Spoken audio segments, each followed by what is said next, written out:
আলোচনা চলবে, আমাদের আন্দোলনও চলছে। যদি সমাধান হয়ে যায় তাহলে আমরা আন্দোলন থেকে তৎক্ষণাৎ ফেরত আসবো। 1 জুলাই থেকে সর্বত্র ক্লাস বর্জন, পরীক্ষা বর্জন সহ আমাদের শিক্ষকরা সব ধরনের পরীক্ষা থেকে বিরত আছি। আমাদের দাবি আদায় না হওয়া পর্যন্ত আমাদের যে 3 দফা দাবি, প্রত্যয় স্কিমে আমরা শিক্ষকরা থাকতে চাচ্ছি না। প্রত্যয় স্কিম থাকুক সরকারের, আমাদের সে ব্যাপারে আপত্তি নেই, কিন্তু আমরা শিক্ষকরা সেখানে থাকবো না। আমরা পূর্বে যে জায়গায় ছিলাম সেই জায়গায় থাকুক।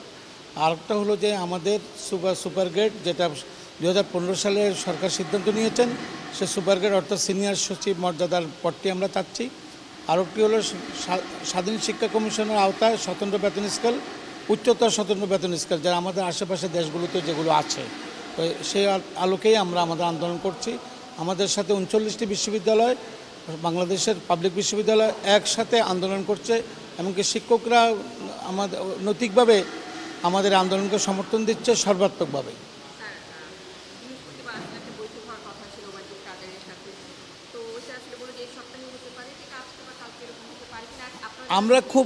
আমরা খুব আশা করছি যে, যেহেতু বলছে আমাদেরকে বৃহস্পতিবারের সভাটি পদ্মা সেতু সংক্রান্ত সভা মাননীয় প্রধানমন্ত্রীর সাথে থাকাতেই, এমনকি আপনারা দেখেছেন যে শুক্রবার বিকালে পদ্মা সেতুর সেই জায়গাতে আমাদের মাননীয় প্রধানমন্ত্রী গিয়েছেন, আমাদের সড়ক যোগাযোগ সেতুমন্ত্রী, আওয়ামী লীগের সাধারণ সম্পাদক জনাব ওবায়দুল কাদের এমপি সাহেব সেখানে গিয়েছেন।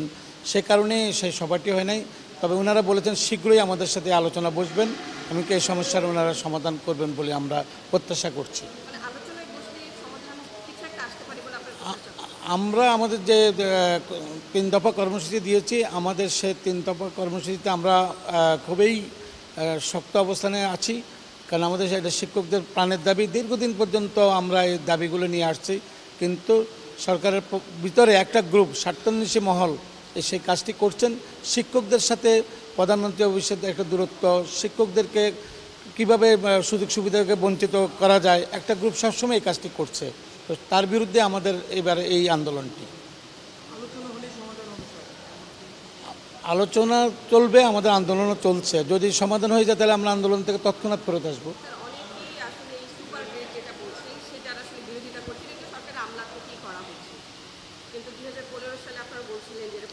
একটা কমিটি করা হয়েছে। আমির হোসেন আমু সাহেব, উনি এত সিনিয়র নেতা, উনি এখনও সংসদ সদস্য হিসাবে কাজ করছেন। উনি তখন শিল্পমন্ত্রী ছিলেন। ওনাকে আহ্বায়ক করে একটা বড় কমিটি করা হয়েছে। উনি ছিলেন আমাদের তোফায়েল আহমেদ এমপি সাহেব, যিনি বাণিজ্য মন্ত্রী ছিলেন, আমাদের ঢাকা বিশ্ববিদ্যালয়ের মাননীয় উপাচার্য যিনি doctor S M Maksud Kamal সাহেব, উনিও সেই কমিটির সদস্য ছিলেন। আমাদের আব্দুল মান্নান এমপি, যিনি পরিকল্পনা মন্ত্রী ছিলেন, উনি তখন পরিকল্পনা প্রতিমন্ত্রী ছিলেন, পরিকল্পনা অর্থ প্রতিমন্ত্রী ছিলেন। সে কমিটি একবার বৈঠকের পর মান্নান সাহেব আমার সাথে চ্যানেল আই শোতে স্বীকার করেছেন, হ্যাঁ আমি কমিটিতে ছিলাম। তো সেখানে তো সিদ্ধান্ত হয়ে আছে যে ফাইনাল করে 6টি পদ আমাদেরকে দেওয়ার কথা, কিন্তু আমরা অদ্যাবধি আজকে প্রায় 9 বছর 10 বছর 1 দশকের মতো হচ্ছে, আমরা সেটাই পাচ্ছি না। মানে বাধাটা কোথায়, এটাই আমাদের প্রশ্ন।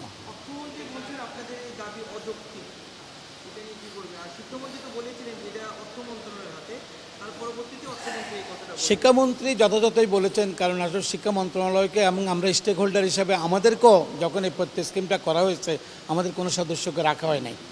সাধারণত আপনার যাদের জন্য সুযোগ সুবিধা নিয়ে এই ধরনের একটা স্কিম করবেন, তাদের স্টেক হোল্ডারদের তো রাখা উচিত ছিল, ওনারা সেটা রাখেন নাই।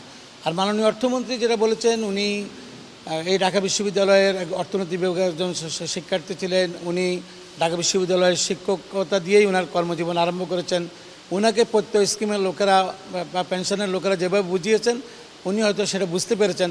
আমাদের সাথে যদি উনি কথা বলেন, আলাপ আলোচনা করেন, আমরা যুক্তি দিয়ে যদি বুঝাতে পারি, উনি ওনার বক্তব্য পরিহার করবেন বলে আমরা প্রত্যাশা করছি।